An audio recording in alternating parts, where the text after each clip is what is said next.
Silas's hand tightened around his wine glass just enough for the stem to whisper against his cufflinks. His smile, public, polished, practiced, didn't falter as he leaned toward me across the white linen. "Who told you you could make a scene tonight?" he hissed softly, voice smooth enough that only I could hear the threat hiding beneath the civility. I looked up, my reflection bending in the crystal water glass between us. The chandelier above trembled faintly, scattering tiny constellations across the table. "I didn't make a scene," I said, keeping my tone even. "I simply spoke." He gave a small, rehearsed chuckle, the kind that kept board members comfortable, and turned back toward the young woman beside him. The one in the scarlet dress and diamond drop earrings who had barely stopped touching his sleeve since the soup course. Her name was Brittany, his new consultant. Young, sleek, and too self-assured for someone allegedly hired 2 weeks ago. She reached across him to refill his wine, her fingers brushing his wrist in a gesture so practiced it was almost choreographed. "Oh, relax, Silas," she teased. "She's only joking." But I wasn't joking. Not when I caught the way she said she's, as though I were an accessory, something he owned and tolerated, not someone he married. That word stayed with me for the rest of the night. Hours earlier, I'd stood in our penthouse kitchen, measuring out Silas's morning coffee. 1 scoop dark roast, a pinch of cinnamon. His mother swore it helped the heart, 2 drops of vanilla. It was a small ritual, but it made the silence between us bearable. As the machine gurgled, I ironed his shirts, pressing each collar until it lay perfectly flat. Through the glass wall overlooking Central Park, dawn spilled in pale, precise, almost clinical. I liked to imagine it could smooth out the day ahead just as easily as I smoothed his cuffs. He walked in, already on his phone. "Dinner tonight," he said without looking at me. "Morrison Industries. You remember who's who?" "I do." He kissed the air beside my cheek. "Good girl." It landed like a paper cut, small, invisible, but stinging all the same. By late afternoon, I was sitting in a salon chair, hair pinned into what he called approachable elegance. It meant soft curls that didn't move unless the stock market did. When the manicurist asked what color I wanted, I pointed to the same pale pink I always chose. "Safe," I said. She smiled politely, unaware of the irony. Back home, I stared at 2 dresses hanging side by side in the closet, the emerald silk one that made me feel alive, and the navy one Silas had approved last week. I could already hear his voice in my head. "Green makes you look like you're trying too hard." I zipped the navy one. Obedience came easier when you practiced it daily. The restaurant smelled of polished wood and truffle oil. Conversation hummed like restrained electricity. Around us, the city's most powerful men and their wives pretended to laugh without showing teeth. When I reached Silas's side, his hand found the small of my back, a subtle reminder of possession, not affection. I smiled, careful, contained. And then Brittany arrived. She didn't walk, she entered, like she believed the air owed her attention. Her red dress shimmered under the light, the kind of red you wear when you want to be remembered. "There you are," she said to Silas, not to me. He stood slightly, his voice warm. "Everyone, this is Brittany, our new consultant, game changer." Consultant, that word tasted like smoke. She slid into the chair beside him, my husband, my seat, and reached for the breadbasket as though she'd done it 100 times. "So," she said brightly, "do you still get that beautiful Eastern light in the master?" The table went quiet. I froze, my fingers brushing the edge of the napkin. "Excuse me?" "The master suite," she said casually. "I saw photos once. Gorgeous." Silas laughed too quickly. Brittany used to help with staging for our real estate wing. But the way she said master, the soft familiarity of it, it wasn't a slip of memory. It was a confession dressed as small talk. Through the rest of dinner, she spoke in tiny coded insults wrapped in compliments. "The guest room is lovely too," she said once, smiling at me. "I'm sure she keeps things running," she said another time, to the wives who smiled politely and looked away. I felt the room shift against me, invisible but real. Wives notice everything, but they rarely intervene. When Brittany reached over and straightened Silas's tie, her fingers grazing the silk, something in me cracked like porcelain under too much heat. "Do you do that for all your clients?" I asked softly. The table went silent. Silas's voice dropped, sharp as glass. Juniper. Just my name, but filled with warning. I smiled faintly. I'm curious. Is tie straightening part of the consulting package, or is that one of the premium services? A fork clinked too hard against porcelain. Someone coughed. Then came the pinch under the table, on the inside of my arm. Not painful, just precise. A reminder. I stared straight ahead at my reflection in the glass of the wine bottle, and thought, you have no idea who you're underestimating. By dessert, I could taste metal in my mouth, not from the cutlery, but from the effort it took not to cry.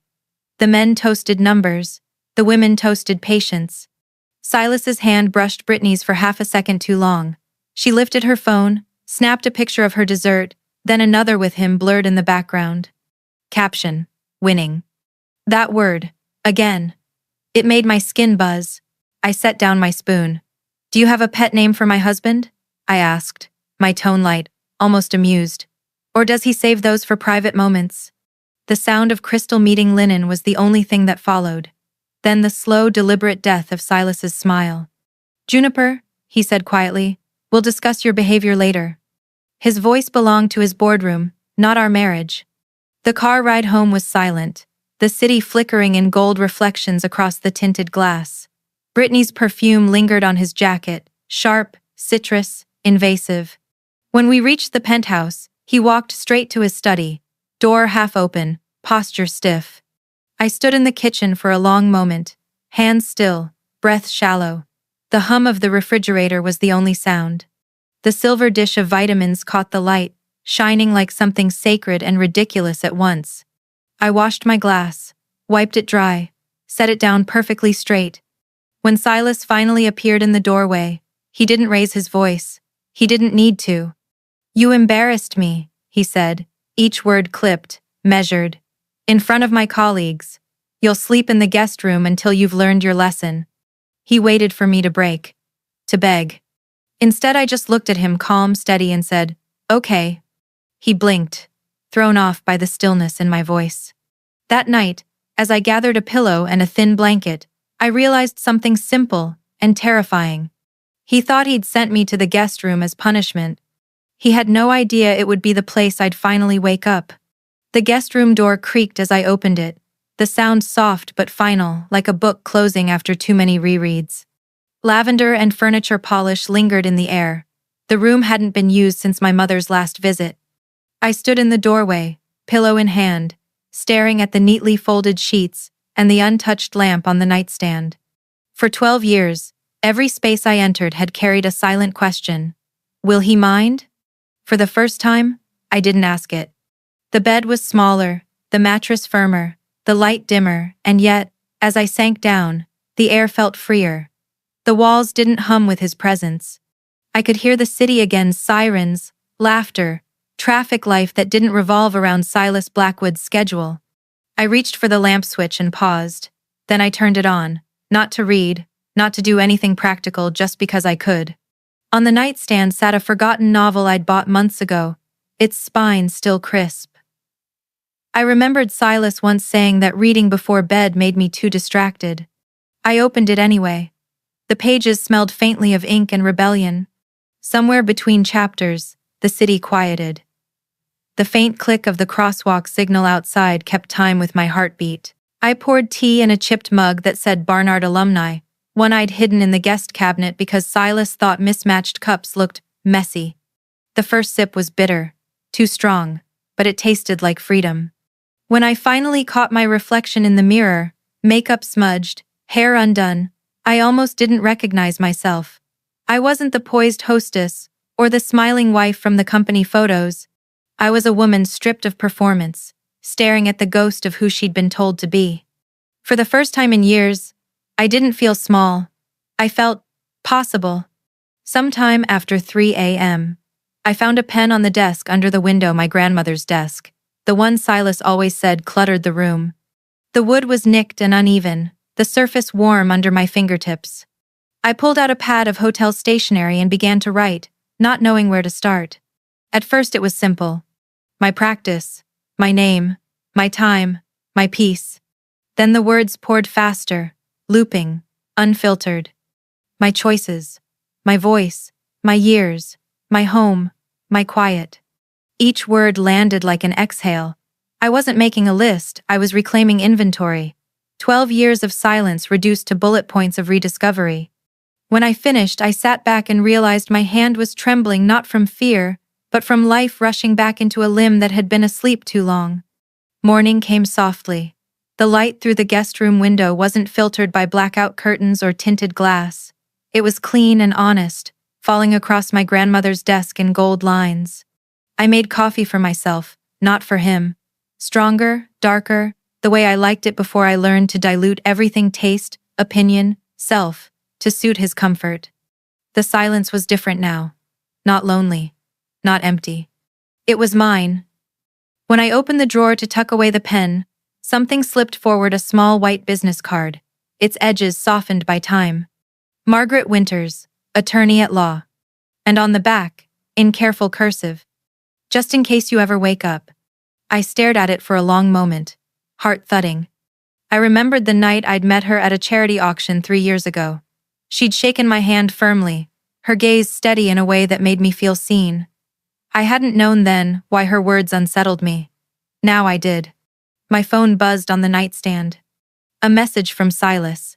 "We'll talk later. Make sure you reflect." Reflect. I almost laughed. I'd been reflecting all night. I showered, dressed, and stood in front of the mirror. The woman staring back wore no jewelry, no pre-approved shade of lipstick. Just a white blouse, gray slacks, and eyes that no longer flinched. When Silas knocked on the door 3 precise taps, his signature rhythm, I didn't move right away. "Juniper?" His voice, calm but tight. "Are you awake?" I capped my lipstick, set it down gently, and turned. "Yes." The door opened halfway. He stood there, jaw freshly shaven, irritation already glowing behind his eyes. "Have you learned your lesson?" I lifted my coffee mug. "Which lesson would that be?" "Don't start," he snapped. "You humiliated me. You're lucky I'm patient." "Patience," I repeated, tilting my head. "That's what we're calling it now?" His brow furrowed. "Why are you dressed like that? You're not going anywhere." "I have appointments," I said evenly. "What appointments? Important ones?" "Yes," I said, and sipped my coffee. "Very." Something flickered in his expression, confusion mixed with unease. I brushed past him, my shoulder grazing his arm. "Juniper, don't be ridiculous." "Good advice," I said, stepping into the hall. "You should try it." He didn't follow right away. He stood there, caught between anger and disbelief, the ruler of a world that no longer obeyed him. The elevator hummed softly as it carried me down 40 floors. My reflection in the stainless steel door looked calm, almost serene. I didn't know exactly where I was going yet, but I knew one thing for certain. I would never again ask permission to exist in my own home. As the doors opened onto the lobby, the doorman nodded politely. "Good morning, Mrs. Blackwood." I paused, then smiled. "Not anymore," I said. "Just Juniper." And I stepped into the morning light, the city buzzing with the promise of somewhere new. The city morning had that cold, metallic edge unique to New York, where ambition hums louder than the traffic. My heels struck the marble floor of the lobby with a rhythm that sounded like a decision being made. Margaret Winters's card felt warm in my palm, as if it had been waiting years for this exact moment. "Just in case you ever wake up." Well, I was awake now. I didn't call ahead. I wanted to see what happened when I simply walked in, unannounced, without being Mrs. Blackwood, without permission or apology. Her office sat on the 42nd floor of a glass tower on Lexington Avenue, sunlight slicing through the windows like judgment. The lobby smelled faintly of leather and old paper. People spoke in low, efficient tones, the language of people who fix other people's messes. "Do you have an appointment?" the assistant asked, looking up from her computer. "No," I said. "But tell her Juniper Hawthorne is here." The name still felt strange on my tongue, like a melody I'd forgotten but instantly recognized. Margaret's door opened before the assistant could buzz her. She stepped out, perfectly tailored in navy wool, pearls at her ears, and eyes sharp enough to cut through excuses. "Juniper," she said. No surprise in her voice, just quiet recognition. "You woke up." "I did," I replied. She gestured me in with a small smile. Her office was a cathedral of order, stacks of files, glass decanters, and one framed quote above the desk: "Silence is also a statement." She nodded toward the chair across from her. "Sit. Tell me what you know." For a moment, I hesitated. The story I carried felt heavy, not dramatic, just densely real, like a file that had never been opened. "I have 12 years of receipts," I said finally. "Not just the paper kind, the kind that live in memory. Every insult, every bruise that didn't leave a mark, every way he made me small so he could feel tall." Margaret didn't flinch. She just reached for a yellow pad. "Dates? Names? Transactions?" I opened my folder, the one I'd filled through the night after writing my list. "Here," I said, sliding over pages of notes, hotel confirmations, bank charges, donations, and little side accounts I'd quietly tracked through years of silence. Her pen moved fast, the sound of ink like a verdict being written. "You've been paying attention," she said. "I was trained to," I replied. "He likes his world-documented meetings, expenses, his wife's behavior. I just used his own habits." A small spark lit her eyes. "Good, then we'll use his rules to dismantle his kingdom." As she scanned, her lips moved silently over the lines. "Tiffany & Co., Street Regis Hotel, Personal Training Services, Brittany Hale." When she reached that name, her eyebrow arched. "Interesting. She's the consultant he keeps around?" "She's the one who knows what our master bedroom looks like," I said dryly. Margaret made a note. "He's sloppy. Men like your husband always believe wealth is camouflage. It isn't." She flipped a page, then reached into her desk drawer and pulled out a folder already labeled Blackwood, S. I blinked. "You already have a file on him?" "Oh yes," she said calmly.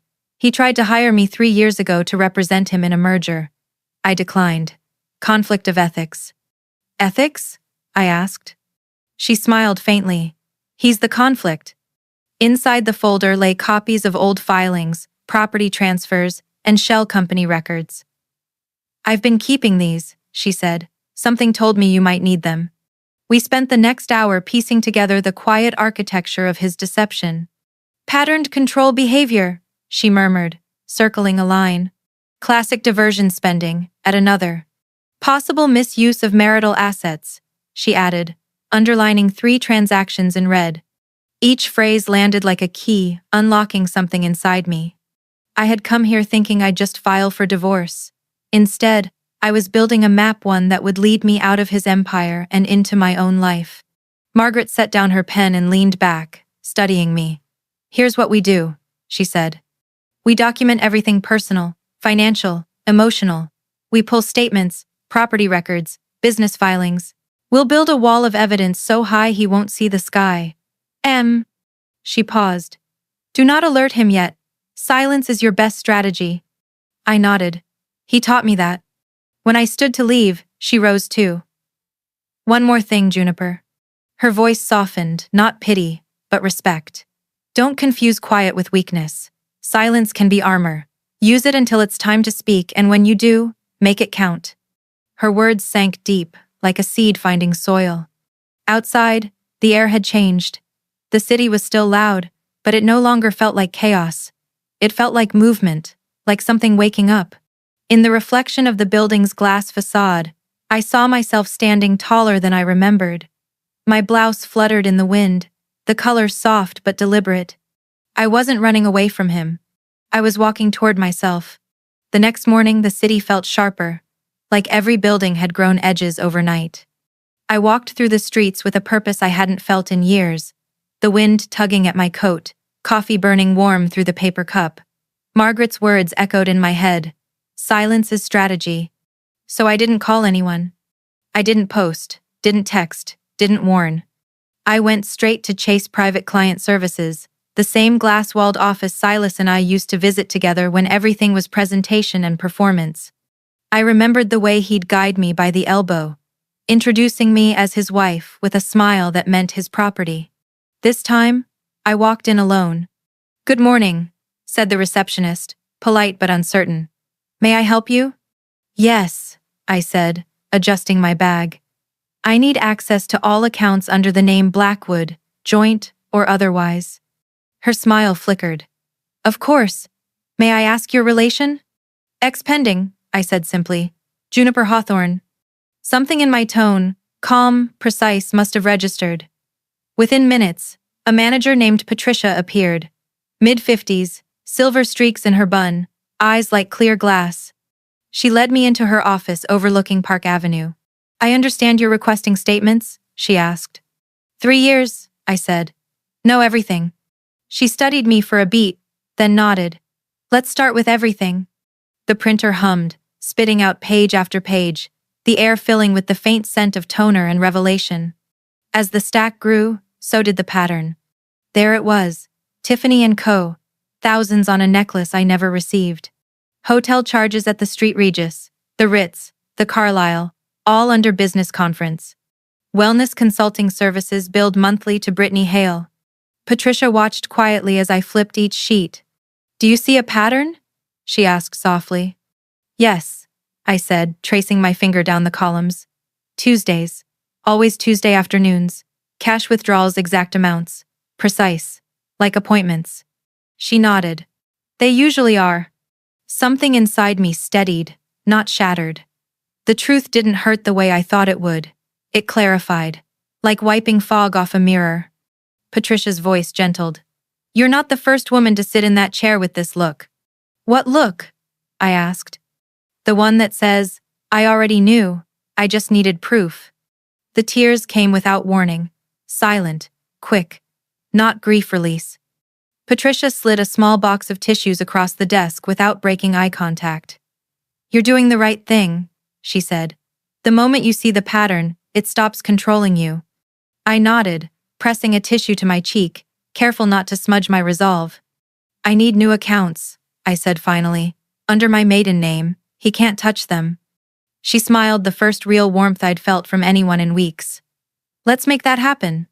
We spent the next hour in quiet conspiracy, setting up new logins, new cards, new security phrases that only I would know.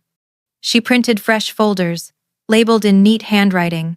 Hawthorne, personal, Hawthorne, business, Hawthorne, freedom. When I left, Patricia handed me one final envelope. Inside was a note written in looping blue ink. Money tells the truth. People rarely do. Keep this safe. I thanked her and stepped out into the wind. On the subway ride home, I opened the envelope again, rereading her words as the train rattled through tunnels. Across from me, a young woman in scrubs was asleep against the window, exhaustion softening her face. I thought of how easily we all learn to endure, to explain, to forgive the unacceptable. Maybe endurance wasn't strength after all. Maybe it was the slowest form of disappearance. By the time the train surfaced into daylight, I'd made another decision. I wouldn't disappear anymore. Back in the penthouse, the quiet felt different, charged, almost alive. I could hear the echo of my own footsteps, sharp and certain against the marble. Silas was still at work. His absence no longer felt like space I had to fill. I walked into his study, the room where so many apologies had been staged, and opened the desk drawer. Bills, receipts, a collection of pens engraved with his initials. And beneath them a glossy card embossed with gold. Brittany Hale, strategic consultant. On the back, because perception is power. I laughed. Not bitterly, just quietly, the kind of laugh that knows it's done being surprised. Then I pulled out my phone and photographed everything. Every receipt, every card, every time-stamped betrayal. For the first time, my camera didn't feel like a secret weapon. It felt like light. When I finished, I stood by the window overlooking the city. The sky was turning a color I didn't have a name for, somewhere between blue and defiance. I thought of the 12 years I'd spent building a world around someone else's comfort. How every apology, every smile, every soft answer had been a brick in the wall that kept me inside. Now I was using his own bricks to build the exit. Margaret's plan was already unfolding. And I was no longer scared of what came next. By Thursday morning, I'd stopped flinching at the sound of my own heels on marble. The penthouse no longer felt like his kingdom. It felt like a stage, being quietly dismantled between acts. Margaret had sent a list of next steps: document assets, secure sentimental items, plan an exit. I followed it like a prayer. But not everything on that list could be captured in paper or pixels. Some things, I learned, lived in people's quiet loyalty. That lesson came in the form of a man in a gray doorman's uniform named Thomas. It was mid-afternoon when I stepped into the lobby carrying an envelope of documents for the attorney's courier. The marble floor gleamed, the kind of shine that reflected everyone's best angle back at them. "Afternoon, miss." Thomas paused mid-word, caught between habit and change. "Miss Hawthorne," he said finally, with a little nod. I blinked, surprised. "You remembered?" He smiled, faint but steady. "Always liked that name better. More, you." His voice carried the softness of someone who had seen too much and learned when to speak. He hesitated, then reached into his jacket pocket. "I've been meaning to give you this." He handed me a small, black notebook, corners worn, cover creased from years of use. I frowned. "What is it?" "Notes," he said simply. "From the last year. Things I saw. Things that didn't sit right." Inside, his handwriting was neat and deliberate. "Returned with young blonde, not Mrs. B, 11, 4 p.m. Said emergency meeting. Came back at 6:12 a.m. Delivered flowers, addressed to Brittany H. Signed card himself." My throat tightened. "Thomas, why would you risk this?" He rubbed his neck awkwardly. "Because you were always kind. You'd ask about my daughter when no one else remembered her name. I figured if things ever went wrong, you'd need someone who saw it all." I closed the notebook gently. The air between us hummed with unspoken gratitude. "Thank you," I whispered. "Truly." He smiled again. "Glad to see you standing taller, Miss Hawthorne. You deserve to be seen." When I stepped outside, the wind was sharp and alive. For the first time, the city didn't feel indifferent, it felt like witness. That night, I met a man named Rick in a quiet cafe on 81st Street. Margaret had recommended him, discreet relocations, sensitive extractions. He sat in the corner, back to the wall, coffee untouched, mid-40s, kind eyes, square hands. The sort of man who knew how to move things and keep secrets. "Mrs. Blackwood?" he asked when I approached. I smiled faintly. "Just Juniper." He nodded approvingly. "That's usually the first step." We spread a hand-drawn floor plan across the table, the penthouse sketched in fine blue ink. My notes dotted every room, dots for items to pack, X's for what could stay, stars for things I couldn't bear to lose. "You've done half my job already," Rick said. "We'll go in quiet. Service entrance. Elevator timing here 16 minutes between security rounds. Good staff rotations." He pointed at my scribbled schedule. "Your doorman, Thomas, he's on nights this week?" "Yes." "Perfect. He's a solid man. We'll move under the radar." He jotted down 2 phrases in his notebook, then slid it toward me. "Groceries delivered means we're in. Dinner ready means extraction complete." The simplicity of it steadied me. Groceries, dinner, got it. He smiled. "You'd be surprised how often those words save people." I went home that night and began labeling boxes, not for moving yet, just to prepare. Each piece of tape across a cardboard edge felt like an act of quiet defiance. Silas was at his club, likely drinking with people who mistook cruelty for charm. In the guest room, I stacked the boxes along the wall. Clothes, books, photos, letters. The space no longer looked temporary. It looked ready. The hum of the city through the cracked window sounded like applause, distant, patient, waiting for the finale. The next morning, as I sorted through old files, I heard the familiar chime of the elevator. "Juniper?" My mother's voice floated through the foyer, brisk and composed, the way she entered every situation ready to manage it. She found me sitting cross-legged on the floor, surrounded by papers and cords. "Well," she said, setting down her tote bag. "There she is, the girl who used to organize her dollhouse by color and tax bracket." I laughed an unexpected sound. "You always said control was my coping mechanism." She bent down and cupped my cheek. "And sometimes, darling, it's also your strength." We made tea in the small guest kettle, our movements instinctive, like choreography learned long ago. Steam filled the air, softening the edges of the morning. I told her everything, Margaret, the bank, Thomas, the plan. Her mouth tightened, not with surprise, but with recognition. "I started keeping things too," she said. From her tote, she drew a neat stack: printed photos, social posts, receipts. There was Silas in the background of charity galas, Brittany's hand on his arm, screenshots of dinner reservations, timestamps that told the same story in different fonts. And then a small, fabric-covered notebook. Every time you called and said you were fine but sounded like you were trying not to cry, I wrote down the date, she said quietly. I didn't want to push you. I wanted proof, for when you decided you deserved better. Something inside me gave way, not broken, but opened. I should have told you sooner, I whispered. You told me, she said softly, in the spaces between your words. Then she pulled out a checkbook. From your father's policy, she said, writing a number that made my breath catch. I kept it for you. I always knew there'd come a day I'd hand you this and say, go, start fresh. I stared at the slip of paper.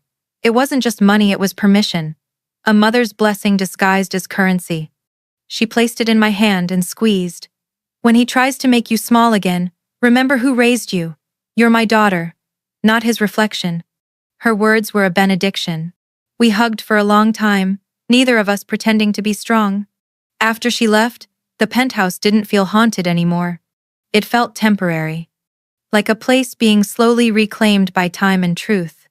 I stood by the window, the city stretching infinite beneath me, and thought of everyone who had quietly stood beside me. Margaret with her precision, Patricia with her kindness, Thomas with his faith, my mother with her fierce grace. All of them, pieces of an unseen army. I wasn't fighting alone anymore. And for the first time in 12 years, I believed I could win. The morning of the move began like any other. To Silas, at least. He'd left early for meetings, his usual cologne lingering in the hallway like an unwanted ghost. I waited until the elevator doors slid shut and the sound of his polished shoes faded into the distance. Then I exhaled the breath I'd been holding for 12 years. The operation had a name now: the Great Extraction. Rick's phrase, half joke, half mission. At exactly 9:15, my phone buzzed with a single text. Groceries delivered. The code. I looked through the peephole before opening the door. Rick stood there, calm and efficient, dressed like any courier. Behind him, 2 movers in navy uniforms wheeled in large boxes labeled kitchenware and appliances. To anyone watching the security feed, it looked like an ordinary delivery. Once the door closed, the silence thickened into focus. All right, Mrs., he caught himself. Juniper. Everything you marked, same order, he said. 50-minute window. I nodded. Let's do it. They moved with quiet precision, wrapping my life in layers of brown paper and bubble wrap. The sound of tape tearing echoed like a heartbeat. I directed them room by room. The books I'd hidden behind false spines. The photographs he'd once told me were too sentimental. The jewelry box my mother gave me on my wedding day. Each item slid into a crate like a rescued memory. When we reached the master bedroom, I hesitated at the threshold. The air was heavy with the scent of his aftershave and the memory of every argument I'd lost here. Take everything on the left side of the closet, I said. Rick opened a drawer and froze. Juniper, he said softly, you might want to see this. Inside lay a stack of velvet boxes, Tiffany blue, faintly worn at the corners. Inside each, jewelry, necklaces, earrings, bracelets, the kind he'd never given me. The receipts tucked beneath them told the rest of the story. 2-carat diamond pendant to B. Hale. Custom pearl drop earrings to B. Hale. Engraving to New Beginnings. For a moment, the room tilted. Not from pain, from the sheer absurdity of how blatant it all was. Take them, I said finally. All of them. Margaret will know what to do. Rick nodded, sliding the boxes into a plastic bag marked evidence. Down the hall, the guest room looked strangely peaceful, as if it already knew it had served its purpose. On the desk, my notebook still lay open to the list I'd written that first night. My voice, my peace, my choices. I tore the page carefully, folded it, and slipped it into my coat pocket. In the corner, a small cardboard box held letters, journals, and photos. On top lay a faded envelope with my handwriting on it, the one I'd written to myself on our wedding night. I unfolded it. The ink was smudged, but the words were still clear. If you ever forget who you are, find your way back. I smiled, tears catching the light. Found it, I whispered. Rick's voice came from the doorway. We're halfway. I nodded. Good. We moved faster now. The study, the living room, the art collection he'd bragged about but never appreciated. When I reached his desk, I hesitated. The mahogany surface gleamed, every item aligned with obsessive precision. Pen set, cufflinks, a framed photo of us at a gala, both of us smiling like strangers. I opened the top drawer and saw it. A black metal safe. Combination? Rick asked. Try his ego, I said. Either his birthday or his company's founding date. Rick chuckled, spun the dial, and on the second try click. Inside, money clips, watches, deeds, and a folder stamped Private Investments. Beneath it, something smaller, a velvet pouch. I poured it into my palm. An emerald ring, deep green, old cut, my grandmother's. I stared at it, stunned. I'd searched for it for years. He'd told me it was lost in storage. I slipped it onto my finger. The metal was cool, grounding. Find something good? Rick asked. Something mine, I said quietly. By 10:04, the last box was sealed. Rick sent a quick message, and minutes later, my phone buzzed again. Dinner ready. The second code confirmation that everything had been delivered to a secure location Margaret had arranged. We stood in the doorway for a moment, the empty penthouse stretching behind us. You okay? He asked. I nodded. Yes, I think this is the first time I actually mean that. He smiled. Then it was a good day's work. As they left, I lingered one last moment. The silence wasn't oppressive anymore. It was cleansing. I set a single folder on Silas's desk, the divorce papers, neatly clipped beside the evidence of his embezzlement. On top, I placed his favorite pen. Then, just for symmetry, I added a note. You told me to reflect. I did. When I closed the door behind me, I didn't look back. The elevator hummed softly, descending through layers of steel and time. At the ground floor, Thomas gave me a discreet nod. All done, Miss Hawthorne? All done, I said, and handed him an envelope with a thank you card and enough to pay for his daughter's college semester. He blinked. You didn't have to. I did, I said, because you believed me before I believed myself. He pressed his cap to his chest. Good luck, ma'am. You're free now. I smiled, stepping into the sunlight. Not luck, I said. Work. And with that, I walked into the New York air, lighter, taller, unburdened. Behind me, the tower of glass that once felt like a fortress was just another building in a skyline full of second chances. The next evening, I didn't have to wonder when he'd return. I could feel it. Silas always entered a room the way storms arrived, sudden, heavy, demanding to be noticed. But this time, I wasn't the quiet coast waiting for impact. I was the cliff. The sound of the penthouse door slamming echoed down the hall. His voice followed, sharp and impatient. Juniper. I stayed in the living room, calm, hands folded in my lap. The boxes were gone, the shelves half empty, the air smelling faintly of citrus and finality. He appeared in the doorway, still in his navy suit, tie loosened, face flushed with anger. Where the hell is everything? I met his eyes. Gone. He blinked, thrown off by the simplicity of my tone. Gone? What do you mean gone? I took my things. His laugh was brittle. Your things? Everything in this house was bought with my money. Not everything, I said softly. Some things were paid for in silence. He frowned, stepping closer. What game are you playing? No games, I said. Just consequences. He moved to his desk, confusion melting into rage when he saw the envelope waiting for him. He tore it open, eyes darting over the pages, the divorce papers, the financial summaries, the photographs, the receipts. When he looked up, his voice was quieter but more dangerous. You think you can threaten me with this? No, I said. I don't threaten people. I expose them. He slammed his hand against the desk, making the pen roll off the edge. You ungrateful. Careful, I said evenly. Every word is being recorded. He froze. What? I nodded toward the phone sitting on the table, its red light glowing faintly. You taught me documentation was important. For the first time, I saw something flicker in his eyes, fear disguised as fury. Juniper, he said, trying to recover his composure. Be reasonable. We can fix this. You don't know what you're doing. Oh, I do, I said.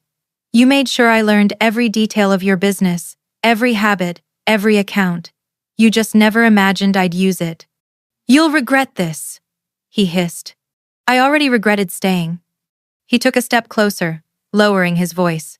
You walk out of here and you'll have nothing. No money, no name, no protection. I smiled faintly. You still don't get it. The name I'm using isn't yours. That stopped him. Before he could respond, my phone buzzed. I picked it up, pressed speaker, and set it on the desk. Margaret? Her calm, professional voice filled the room.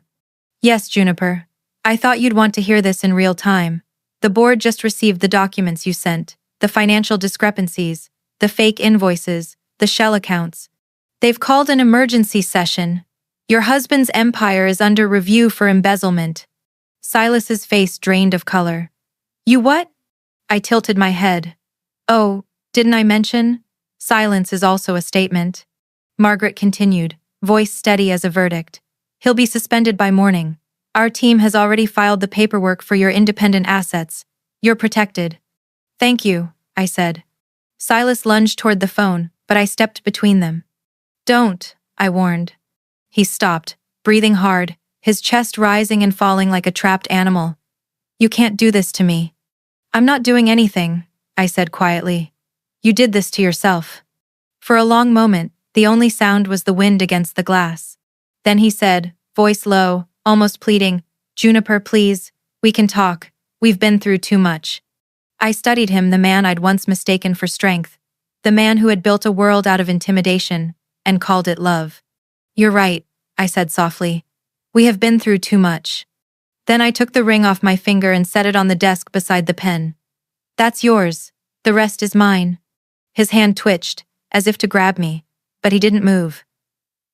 Maybe he finally understood that whatever power he'd had was gone the moment I stopped believing in it. The elevator ride down felt endless and silent, the kind of silence that's not empty but earned. When the doors opened, Thomas was waiting. He didn't ask questions, he just nodded. You sure you don't want an escort, Miss Hawthorne? I'll be fine, I said. I'm not the one who has to look over my shoulder anymore. As I stepped outside, the night air wrapped around me, cool, clean, vast. The city was alive, but I wasn't afraid of its noise. It felt like freedom humming through the pavement. My phone buzzed again. Another message from Margaret. It's done. You're clear. I typed back 2 words. Thank you. Then I slipped the phone into my coat and walked into the streetlights, each one flickering like a new beginning. Behind me, 40 stories up, a man sat alone in a half-empty apartment, realizing too late that his empire had never belonged to him. I didn't look back. Not once. Because sometimes, walking away isn't an escape. It's the moment you finally arrive. Freedom doesn't arrive with fireworks. It comes quietly like dawn. The first morning after leaving Silas, I woke in a modest apartment above a bakery in the West Village. The air smelled like yeast and new beginnings. For a moment, I lay there in the half-light, disoriented by the smallness of the space, and then I smiled. No marble floors. No security cameras. No silence disguised as luxury. Just the sound of a city waking up, and a woman who finally could. Margaret had handled everything with surgical precision. The divorce papers were filed, the assets secured, the board investigation underway. Silas was off the company roster within 48 hours, pending charges for misappropriation. I didn't ask for revenge. I just asked for peace. And I got both. In the weeks that followed, I started rebuilding the fragments of myself that had been scattered across a dozen rooms and expectations. I rented a small office 2 rooms above a florist on 10th Street and hung a single brass plaque beside the door. Juniper Hawthorne Consulting. Empowerment, clarity, exit strategy. Because if there was one thing I knew better than anyone now, it was how to leave a cage. My first client came through Margaret, a woman named Elaine, a former executive assistant trapped in a controlling marriage that looked perfect from the outside. She sat across from me, fingers twisting her wedding ring just like I once had. "I don't even know where to start," she whispered. I smiled softly. "Start where you are, the rest follows." I taught her what Margaret had taught me, how to document, to plan, to protect. We made lists, opened separate accounts, practiced the small, quiet acts of reclaiming control. When she left my office, she turned and said, "You make it sound possible." "It is," I said. "You just need proof that you can survive without permission." That afternoon, I sat alone at my desk and cried not from sadness, but gratitude.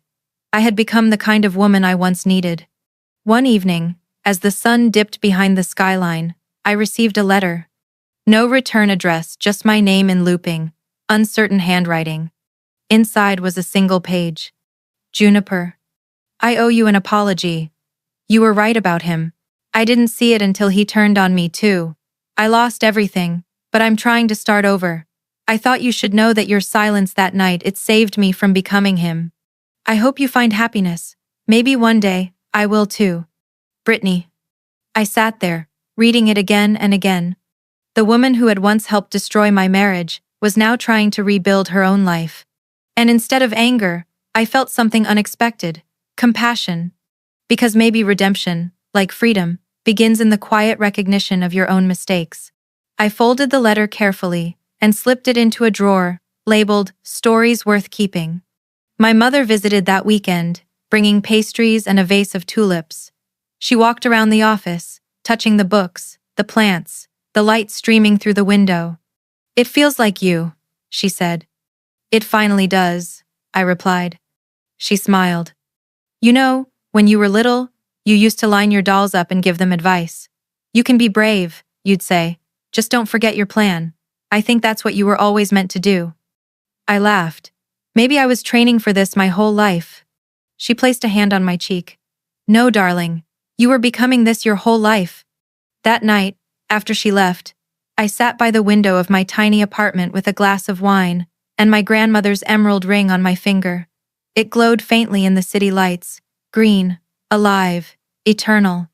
I thought about the woman I had been, obedient, polished, scared of her own potential. And the woman I had become, deliberate, imperfect, free. The difference between them wasn't luck. It was choice. I took out my notebook, the same one I'd written in that first night in the guest room, and opened to a fresh page. At the top, I wrote, "Phase 2, build." Because surviving was never the end goal. Living was. 6 months later, I stood at the same hotel ballroom where everything had once started to fall apart. The chandeliers sparkled, the same way they had the night Brittany leaned too close, and Silas laughed too loud. But tonight, the laughter was mine. The banner above the stage read, "The Guest Room Revolution, Launch Event and Book Signing." I hadn't chosen the title lightly. The guest room was where I'd been sent to be forgotten, and where I'd finally remembered who I was. The room filled with women. Executives, assistants, teachers, artists, mothers. Some wore pearls, some wore sneakers. But their faces, all of them, carried the same look. That quiet hunger to reclaim something they'd lost. Margaret sat in the front row, elegant as ever, arms crossed in quiet pride. Patricia was beside her, a soft smile under her silver hair. Even Thomas had come out of uniform for once, wearing a dark blazer and looking oddly shy. And near the back, my mother stood with a bouquet of white tulips, the same ones she'd brought to my first office. As the host introduced me, a ripple of applause spread through the hall. I walked to the podium, the microphone catching the faint tremor in my first breath. "Good evening," I began. "My name is Juniper Hawthorne. For a long time I was called by another name, a name that belonged to someone else's story. Tonight, I want to tell you how I found my own." I told them about the night I was sent to the guest room, about the silence that became my ally, about the lawyer who believed me, the banker who helped me, the doorman who kept my secrets, the mother who gave me courage. And then I told them this: freedom doesn't begin when someone hands you permission. It begins the moment you stop asking for it. The crowd was still listening the way people do when they recognize themselves in a story. I spoke of strategy, of documentation, of dignity. But more than anything, I spoke of awakening. Because sometimes, the smallest room in the house becomes the birthplace of an entirely new world. When the speech ended, the applause was thunderous. Women stood, clapping, some crying, some smiling with a kind of fierce relief. I stepped down from the stage and made my way through the crowd, signing books, shaking hands, hearing pieces of my story echo in their voices. You gave me courage to leave. I opened my own account today. I wrote my list last night. Every word was another spark in a growing fire. As the evening wound down, Margaret approached, holding a copy of the book. You know, she said, you've become quite the revolution yourself. I laughed softly. I didn't mean to start one. No one ever does, she said. They just tell the truth loud enough, and the world rearranges around it. Behind her, Thomas lifted a glass of champagne. To Miss Hawthorne, he said, the woman who turned the guest room into a kingdom. The crowd cheered. I raised my glass. To every woman who's ever been told to make herself small, I said. May you outgrow the room they tried to keep you in. Later, when the lights dimmed and the guests had gone, I stood alone at the edge of the ballroom. The chandeliers glowed above me, gentle, not mocking this time. I could almost see the ghost of that first dinner. Silas's smirk, Brittany's red dress, the hush of humiliation. And then I blinked, and it was gone. The air smelled of tulips and champagne and something new, peace. I walked to the window overlooking the city. The skyline shimmered, endless, alive. I opened my notebook one last time and wrote, the guest room was never punishment, it was the doorway. I closed it, smiling. Because this was never just my story. It was a revolution born from silence, built from courage, and told in my own voice. And this time, no one could send me away.